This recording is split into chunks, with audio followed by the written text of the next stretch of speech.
शुरुआत है दर्शकों, आपको बता रहा हूं मैं, बलूचिस्तान में इस समय कोहराम मचा हुआ है। आइए आपको तस्वीर दिखाता हूं। पाक चौकियों पर हमला और जलती हुई गाड़ियां दिखाइए जरा, कैसे वहां पर हमले हो रहे हैं।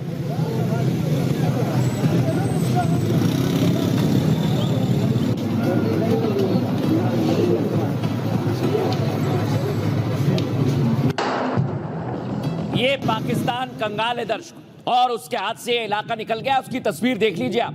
धमाकों से गाड़ियां तबाह हो गई हैं और मुनीर की सेना भाग गई है। मुनीर भाग गया है वहां से।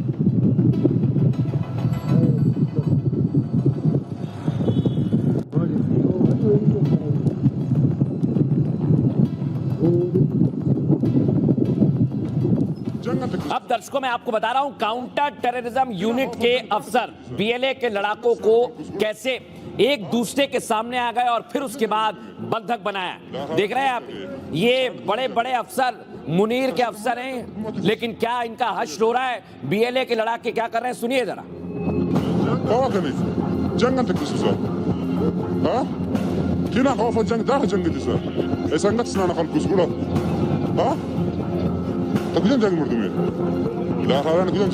दर्शकों, एक तो नहीं 18 सैनिक हैं पाकिस्तान के। और क्यों है ये दमदारी बीएलए की? क्योंकि वहां पर लोकल सपोर्ट मिल रहा है, खाना मिल रहा है, रसद मिल रही है, खान पान मिल रहा है। इसी से बीएलए और ज्यादा मजबूत हो रही है। दर्शकों देखिए जरा तस्वीर।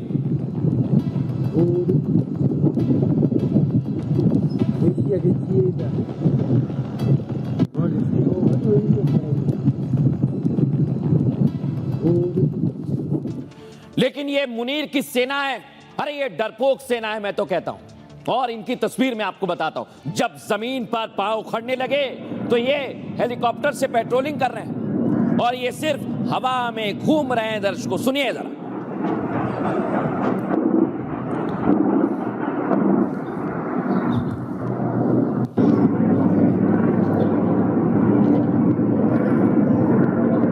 अब जब बीएलए के सामने सरेंडर कर दिया तो ये आम बलूचों को परेशान कर रहे हैं, युवाओं को परेशान कर रहे हैं, उनकी किताबें छीन रहे हैं। दिखाइए जरा।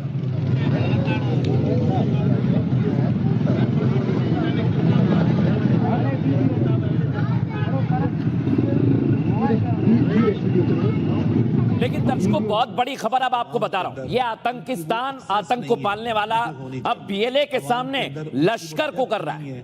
यानी अब पाकिस्तान में बंटवारा तय है। इस वक्त शायद उनकी वो रिट नहीं है सियासतदानों की कि वो ये सिर्फ आतंकियों को आगे करते हैं। दर्शकों जब भारत से कोई भी दिक्कत होती है तो आतंकियों को भेजते हैं, और ये आज से नहीं सालों से कर रहे हैं।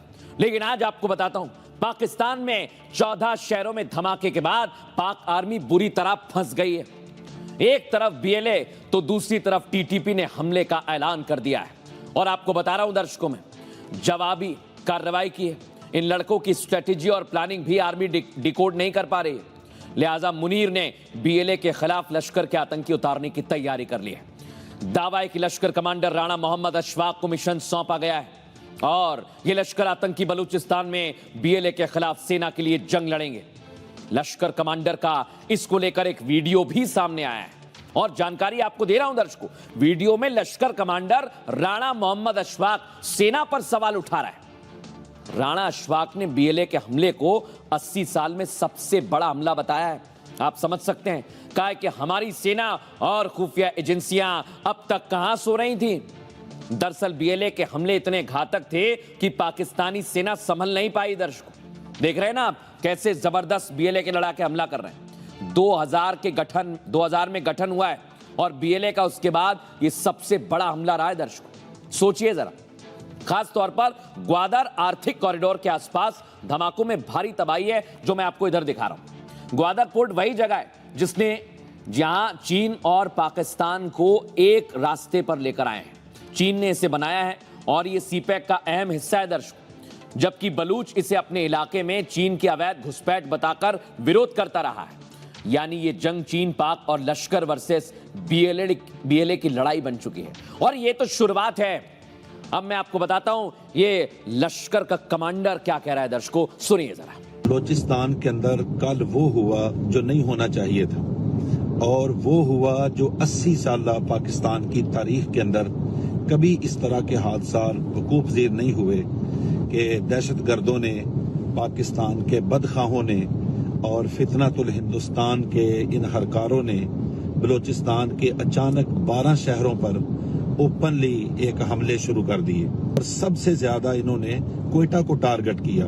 बैंकों के ऊपर हमले किए गए, बैंकों को जलाया गया। मस्तूंग की जेल से 27 कैदियों को जो है ना वो अपना फरार करवाने में वो कामयाब हुए। इसी तरह नोशकी के अंदर जो डिप्टी कमिश्नर और असिस्टेंट कमिश्नर थे उनको भी यरगमाल बना लिया गया। गैर मुसद्दका इतलात के मुताबिक शायद उनको छोड़ दिया गया है, लेकिन ये स्टेट की रिट पर एक सवालिया निशान है कि इतने बड़े हादसा कहां बैठकर प्लान हुए। दर्शकों, लेकिन आपने सोचा है ये पाकिस्तान के टूटने का वक्त तो नहीं है? एक्सपर्ट्स क्या कह रहे हैं दर्शकों, वो आपको सुनवा देता हूं। ये जो BLA है इस समय, वो उस उधम पर है, वो उस जज्बे पर है कि वो अपनी आज़ादी लेकर रहेगा। अपनी जान बचाने के लिए पाकिस्तान आर्मी के पास सिर्फ और सिर्फ ऑप्शन होगा अपनी जान बचाए और वहां से निकल जाए। पाकिस्तान के पास ऑप्शंस हो सकते हैं। पाकिस्तान के पास सबसे बड़ा ऑप्शन होगा कि वो एक न्यूक्लियर बॉम्ब डाल दे। पाकिस्तान कैपेबल है इस बात का, वो इस तरह का काम कर सकता है, कत्ले आम कर सकता है, एयरफोर्स लगाकर बम्बार्डमेंट कर सकता है, केमिकल बॉम्ब्स वहां पर गिरा सकता है। ये सारे ऑप्शंस पाकिस्तान की फितरत में हैं, उनके कैरेक्टर में हैं और वो ये सब करने की काबिलियत रखते हैं। लेकिन दर्शकों, कभी आपने सोचा है ये बलोच का हमला क्यों हो रहा है?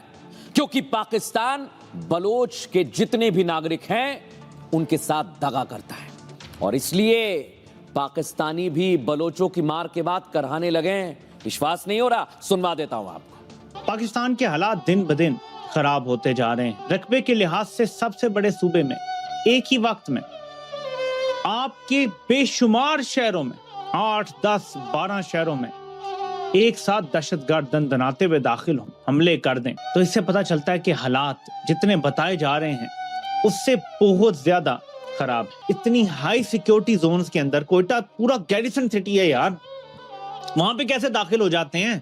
और मीडिया इन हालात को कवर नहीं कर रहा। उसकी रीजंस हैं। एक, शायद मीडिया को मना किया जाता है और मीडिया कवर नहीं कर रहा। 2, ऐसी